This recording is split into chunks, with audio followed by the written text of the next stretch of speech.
श्री रामचंद्र के अनुसार महाराजा प्रजापति दशरथ और रानी कौशल्या के सबसे बड़े पुत्र सीता के पति व लक्ष्मण भरत तथा शत्रुघ्न के भ्राता थे। हनुमान उनके परम भक्त हैं। लंका के राजा रावण का वध उन्होंने ही किया था। उनकी प्रतिष्ठा मर्यादा पुरुषोत्तम के रूप में है, क्योंकि उन्होंने मर्यादा के पालन के लिए राज्य, मित्र, माता पिता तक का त्याग किया।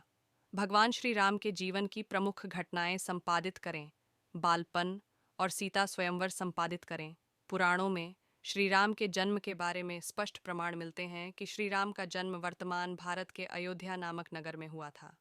अयोध्या, जो कि भगवान राम के पूर्वजों की ही राजधानी थी।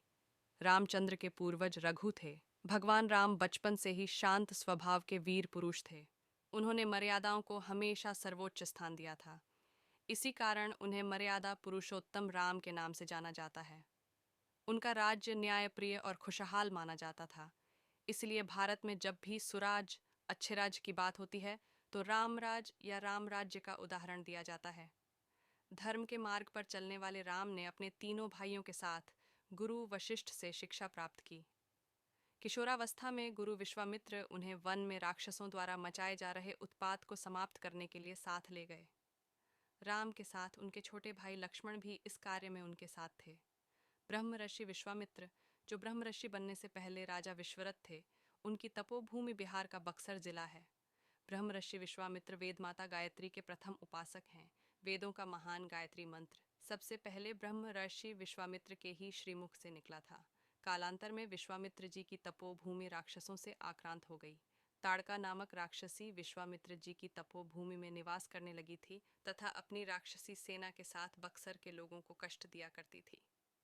समय आने पर विश्वामित्र जी के निर्देशन प्रभु श्री राम के द्वारा वहीं पर उसका वध हुआ। राम ने उस समय ताड़का नामक राक्षसी को मारा तथा मारीच को पलायन के लिए मजबूर किया। इस दौरान ही गुरु विश्वामित्र उन्हें ले गए।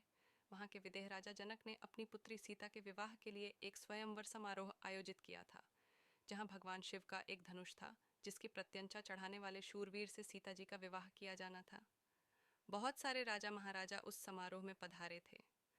जब बहुत से राजा प्रयत्न करने के बाद भी धनुष पर प्रत्यंचा चढ़ाना तो दूर, उसे उठा तक नहीं सके, तब विश्वामित्र जी की आज्ञा पाकर श्री राम ने धनुष उठाकर प्रत्यंचा चढ़ाने का प्रयत्न किया।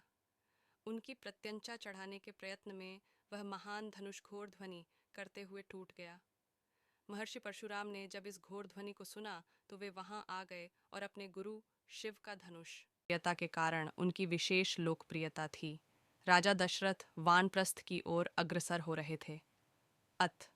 उन्होंने राज्यभार राम को सौंपने का सोचा। जनता में भी सुखद लहर दौड़ गई कि उनके प्रिय राजा उनके प्रिय राजकुमार को राजा नियुक्त करने वाले हैं। उस समय राम के अन्य दो भाई भरत और शत्रुघ्न अपने ननिहाल कैकेयी गए हुए थे। कैकेयी की दासी मंथरा ने कैकेयी को भरमाया कि राजा तुम्हारे साथ गलत कर रहे हैं।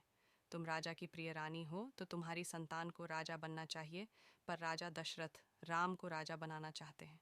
भगवान राम के बचपन की विस्तार पूर्वक विवरण स्वामी तुलसीदास की रामचरितमानस के बालकांड से मिलती है।